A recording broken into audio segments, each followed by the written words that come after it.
talk to you about the two different kinds of narcissistic mothers, because you can start to, in reading stuff, there's a lot more talk about one kind than another, because one makes it a bigger, they're more overt in the way that their behaviors are. My video where I played the recordings that this girl had left on my computer. That, and I was making comments about that mother. That's certainly one kind of abusive narcissistic mother. That is the type that is engulfing and overbearing. They will infantilize their children. They will keep them dependent. They will they're just like overly involved and very, very destructive. And that can come off, it can come off looking, to some who aren't paying really close attention, who don't know the whole ins and outs of it, on the outside it can look like just a very overly caring parent, a protective parent, that kind of thing.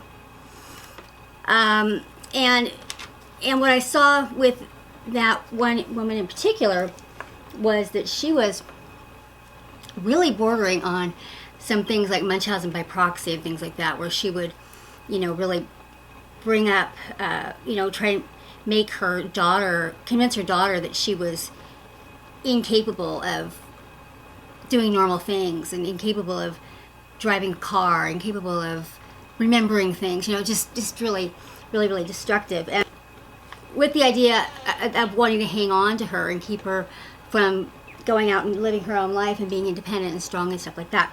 Well, I didn't relate to this at all in my experience. I didn't grow up fast enough. My mother she didn't want children at all. She wanted us to grow up fast, and I always felt like wherever I had gotten to, whatever accomplishment I had achieved, she was already on to the next thing. Not only did she not she didn't want to make big deals out of illnesses, she basically ignored things, and she was a nurse too. So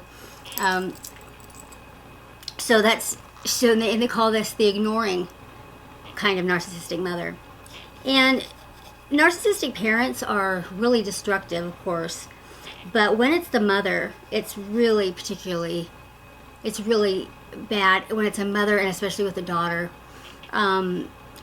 because that is such a vital bond. And when it is good, it's so good, and it provides a daughter with such a great foundation of love and security, in going out into the world and becoming, that's how she's modeling herself as a person. So with my mother, there was always this tension there, but it really took a catalyst. It really took this event happening with my becoming sick, and then my husband leaving me, and gearing them all up against me, for it really to take full hold of my mother, and for me to see what was really going on, what she was capable of. And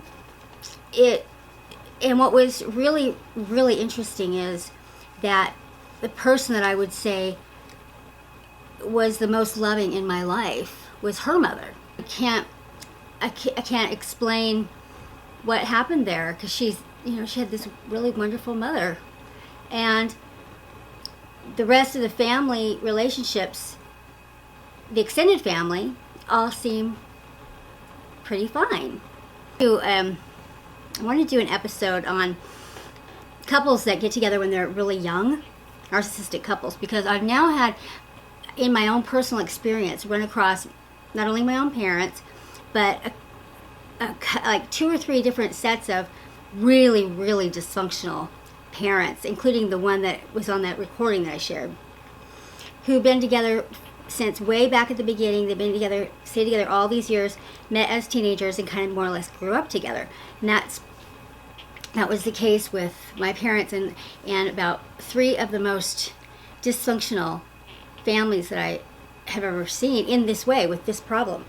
And so I don't know if my mother's narcissism was really kind of came into fruition, or was was nurtured in a way with my father, you know, like it less so maybe, I mean, she might have had some vulnerabilities because of her family of origin, but if maybe it came into full force because she was only 15 or so when she met my dad. I told myself a lot of things about it. I told myself that actually it was a sign of good parenting, a sign of good, you know, true love, because all parents love their kids. And if my parents are willing to, if my mother's willing to do things like let me go far away to college, it's just really a loving thing to do, extraordinary loving thing to do, because I'm sure what she wants to do is keep me close. And my mother would throw out just enough little things like that would be like things you could say that didn't really have any impact, you know, didn't really have any. So like maybe as I'm leaving for college, you know, check's been signed, I'm on my way. She, you know, might have said something like, you know, about wanting me to, missing me or wanting me to come back home, or, you know, something like that. And maybe it was even a passing thought for a second, but it, in reality, as I came to later see it play out, that they didn't want my brother and I, either one of us, to come back, but especially not me. My brother really seemed to pick up on this. He seemed to understand this better than I did. I think I was in just a lot of denial about it all. I just couldn't conceive of that my parents didn't love me. I mean, I just didn't, you know, society tells you your parents love you. This is all I know.